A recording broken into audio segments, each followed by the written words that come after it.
Alors la répétition de la feuille que j'ai faite là avec le CMD D, la commande D, le contrôle D sur le PC, on aurait pu le faire avec les effets de transformation.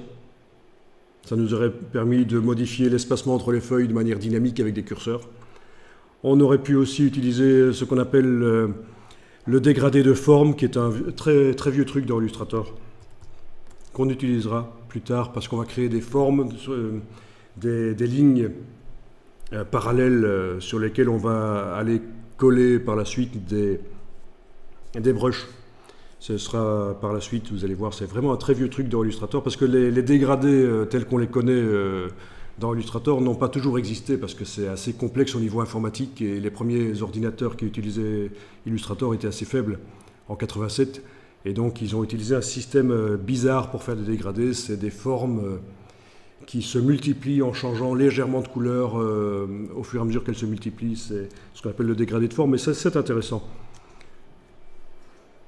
Il y a parfois des vieux trucs dans Illustrator qui sont intéressants à réutiliser.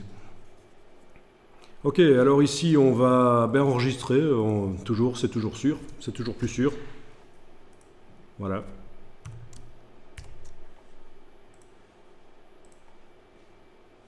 Et on va dupliquer les feuilles. Donc je vais tout prendre là comme ça. Ok. Ah tiens, c'est marrant, le cadre de sélection est tourné. Bon, si ça vous ennuie, il y a un système dans Illustrator pour le remettre droit, mais ça n'a que très rarement de l'intérêt en fait.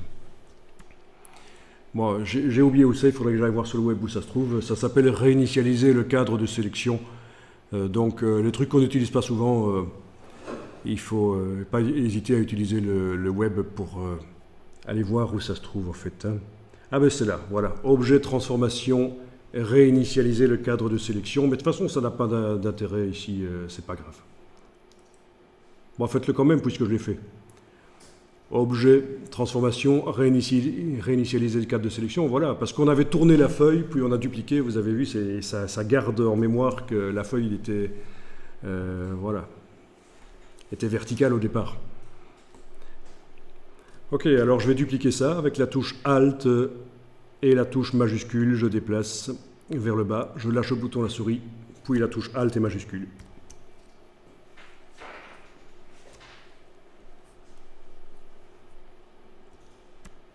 Et alors on va faire une symétrie.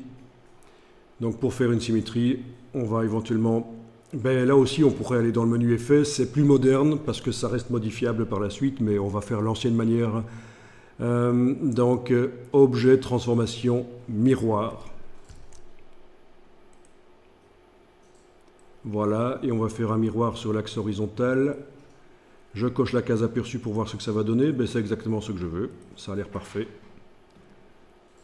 Miroir sur l'axe horizontal. Ok. Et je vais repositionner ça avec la flèche noire, sans enfoncer la touche Alt, puisque je ne veux pas faire une copie, je veux faire un déplacement. Mais par contre, la touche majuscule, je la garde. Tiens, j'ai zippé un peu, je fais CTRL Z, commande Z. Ok, donc je déplace avec la touche majuscule, et voilà. Ok.